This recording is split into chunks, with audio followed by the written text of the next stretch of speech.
video, magluto tayo ng pork humba. Yung ating lutuin na pork guys ay part ng liempo. So ipakita ko sa inyo guys, hindi ko na kanina pinakita kung paano ko siya minarinate sa ground black pepper at saka toyo, yun lang po. Yan. Yan na po yung ating pork humba. So sa ngayon guys, nag-init ako ng kawali. Ang gawin ko una guys ay tanggalan ko muna ng taba kasi meron siyang taba. So ilagay lang natin na walang mantika. Huwag nyo muna ilagay yung sauce, yung pinagmarinitan, mamaya nyo ilagay. Ipakita ko sa inyo guys mamaya yung lahat ng ingredients na ihalo ko dyan. So sa ngayon, yan muna yung pinakita ko sa inyo. Unang step po yung ginagawa natin. Huwag po ilagay yung sauce ng marinitan. Iwanan nyo lang. So magtanggal muna tayo ng taba guys. At same times, para lumambot na yung ating meat.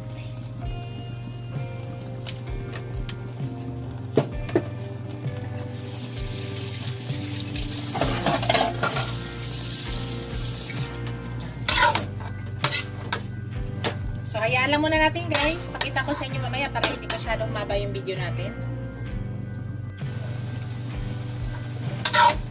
Pero na nangyari guys, tanggal na yung katas-katas.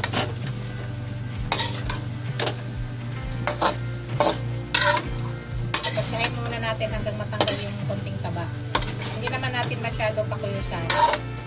May matanggal lang yung taba, babawasan na yung taba niya. Malapit na guys. Bago natin sa ilaga. Para paglaga, tuloy-tuloy ng paglambot.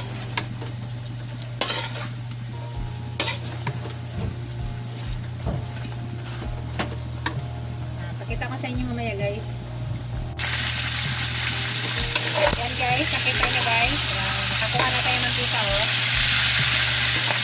Nakita yan guys. Bawasan pa natin. Para yung taba, medyo mag-ano siya. Matanggal mo yung taba.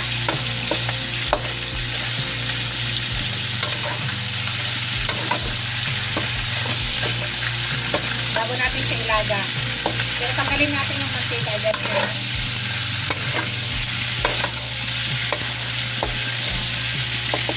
Habang nagaganyan tayo, tanggalin na natin yung mantika.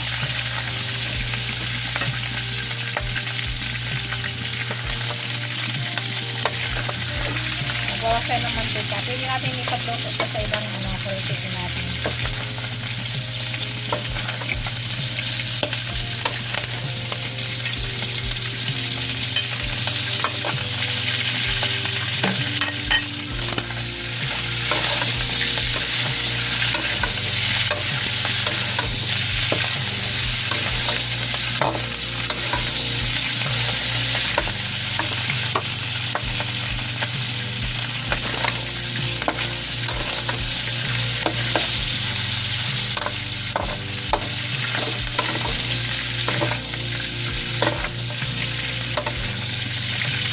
Guys.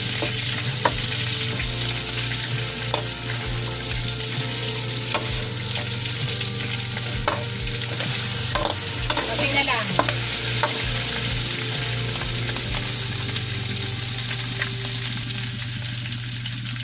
And guys, ilagay na natin yung ating onion at saka garlic. Igisan natin para umamoy dyan.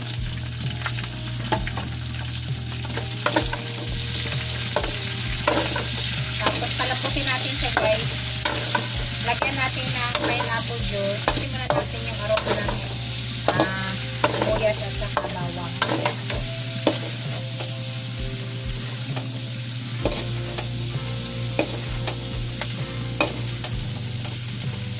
Hintayin lang natin. Tapos maglagay tayo ng sugar na pula guys. Nasa inyo kung wala kayong pula, pwede namang wash. Pag-add tayo, nasa inyo guys ha. Gusto nyo pag-add. Sa amin kasi hindi masyado matamis ang aming humba dahil nga bawal po kami masyado matamis.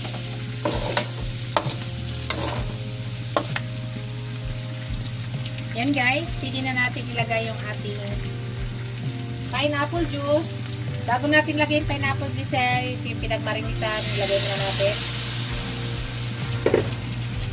Tapos pineapple juice, lagyan na natin. Kung wala kayong pineapple juice guys, pwede na Sprite. Yan po yung panglaga natin. Hinaan lang yung apoy guys, para dahan-dahan po siya lumambot. Palambutin muna natin yung ating hinaan po yung apoy ha. Pwede kayo maglagay ng black beans guys, kami hindi na kami maglagay. Lagyan ko lang siya ngayon ng bulaklak ng saging. So yan, mag-add tayo ng konting tubig. Kulang po yan sa tubig. Para lumambot, hanggang lumambot yan. So, yan, tama na yan guys. Tatakpan natin siya para lumambot. Pag kumulo, takpan natin. Tapos pahinaan na yung apoy. Para malambot guys. So, pakita ko sa inyo later guys ha. Lagyan natin ng laurel guys. Lagyan natin ng laurel.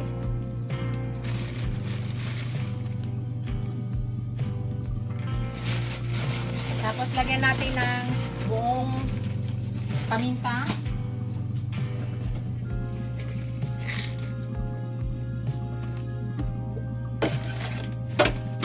Paminta guys.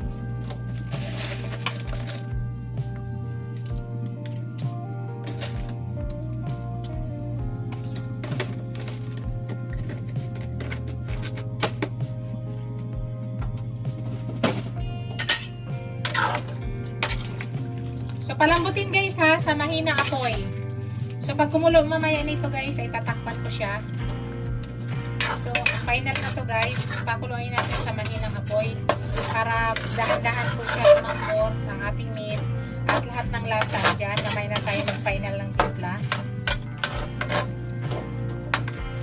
Yan guys. Lapit na matapos guys. Tuyo na siya. At malambot na yung ating pork guys.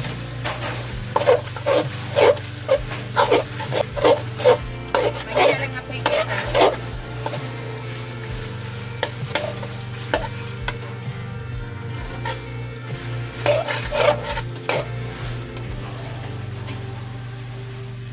Malapit na po.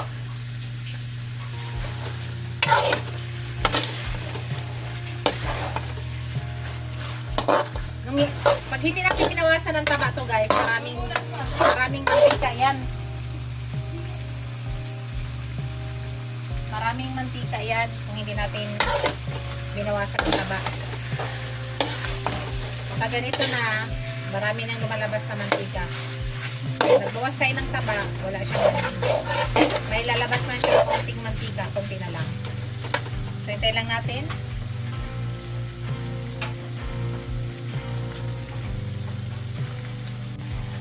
Yan guys, pakita ko sa inyo.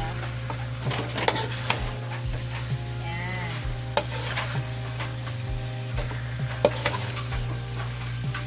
Kalambot ng ano niya, pork.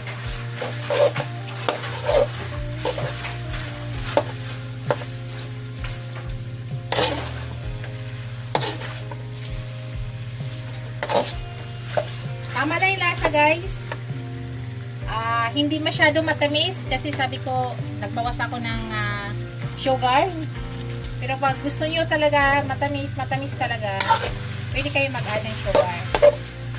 At kung gusto nyo may kapit na medyo alat, maglagay kayo ng black beans. Ako, hindi ko po nilagyan yan kasi sabi ko bawal pong alat sa amin.